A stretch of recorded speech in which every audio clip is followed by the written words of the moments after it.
നിങ്ങളെ പ്രാപിച്ചിരിക്കുന്ന ഗ്രഹങ്ങളോട് യാത്രാഭക്ഷണത്തോടും കൂടെ പരിശുദ്ധാത്മാവിന്റെ കൃപയ്ക്കും കരുണയ്ക്കുമായി നിങ്ങളെ പ്രേരിപ്പിക്കുന്ന ഈ സമയത്ത് സമാധാനത്തോടുകൂടെ പോവുകയും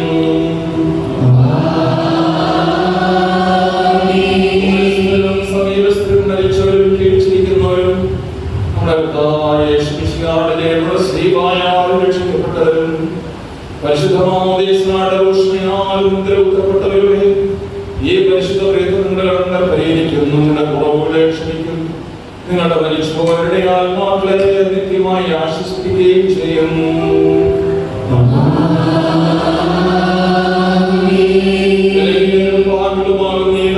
നിങ്ങളുടെ പ്രാർത്ഥനകളാൽ കരുണയും സഹായവും പ്രാപിക്കുവാനാവട്ടെ. നിങ്ങൾ സന്തോഷത്തോടും സമാധാനത്തോടും കൂടെ തിരികെ പോകുകയും എന്ന് ഞങ്ങൾക്ക് വേണ്ടി പ്രാർത്ഥിക്കുകയും ചെയ്യുന്നു.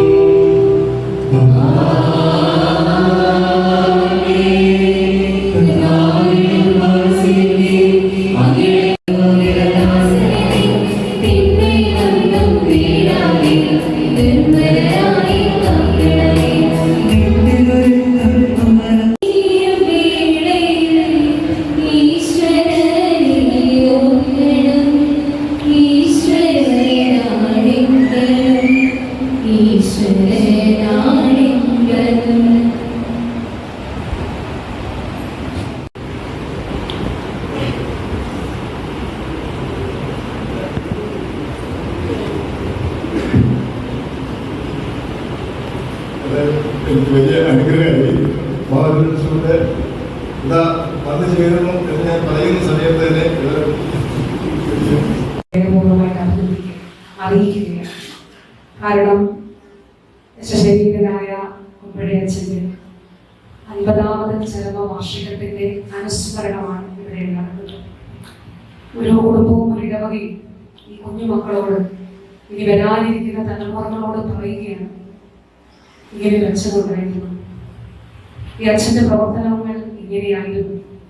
നമ്മുടെ പ്രദേശങ്ങളിലെ സഭയും സമൂഹവും സ്ഥാപനങ്ങളും ഇങ്ങനെയായി തീർന്നത് ഇങ്ങനെയൊക്കെയുള്ള പ്രയത്നങ്ങൾ കൊണ്ടാണ് എന്നത് നമ്മുടെ ജോസഫ്. അപ്പോ നമ്മളൊന്ന് ആലോചിച്ച് നോക്കിയാൽ പതിറ്റാണ്ടുകൾക്കപ്പുറം എത്രയോ ദേവാലയങ്ങൾ സ്ഥാപിച്ചു. ഇന്നത്തെ പോലെ ട്രാൻസ്പോർട്ടേഷൻ സൗകര്യങ്ങളില്ല, ഇന്നത്തെ പോലെ ആളുകളുടെ കയ്യിൽ പണമില്ല, ഇതുപോലെ പിന്തുണയ്ക്കാനുള്ള സൗകര്യങ്ങളില്ല. വലിയ വൈതരണികളാണ്, പ്രതിസന്ധികളാണ് മുന്നിൽ. അവിടെയാണ് അചഞ്ചലമായ വിശ്വാസത്തോടും പിതാവിനെ സൂചിപ്പിച്ചതുപോലെ ഭാഗ്യസ്മരണാർഹനായിട്ടുള്ള ഇവാനിയസ് പിതാവിനോടുള്ള അദമ്യമായിട്ടുള്ള സ്നേഹവും ആദരവും ആത്മാർത്ഥതയോടും നിശ്ചയദാർഢ്യത്തോടുകൂടി കഠിനാധ്വാനത്തിൽ ഇത്രയും അധികം പ്രവർത്തനങ്ങൾ നടത്തിയിട്ടുണ്ട്. എൻ്റെ ബാല്യകാലത്തിലെ ഓർമ്മ മേടയിൽ ചെല്ലുമ്പോൾ അവിടുത്തെ വരാന്തയിൽ ഉള്ള ബ്ലാക്ക് ആൻഡ് വൈറ്റ് ചിത്രമാണ്. അതിൽ അവിടെ മുന്നിലുള്ള കരിക്കസയിൽ അവചിരിപ്പുണ്ടാവും ഏറ്റവും സ്നേഹത്തോടെ.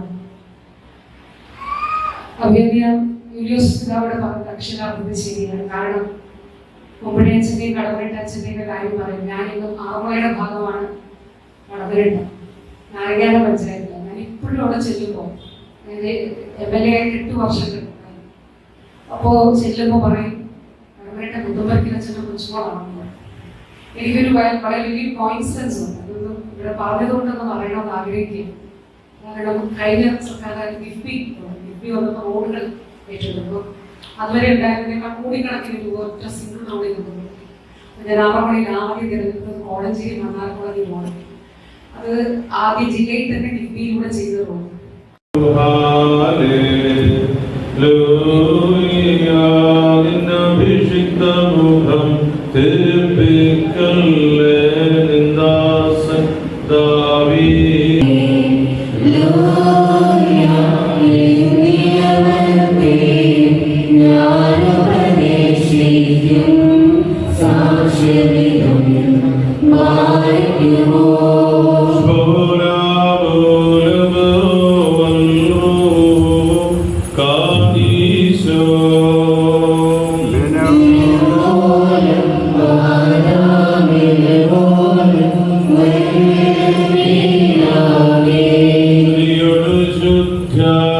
Studies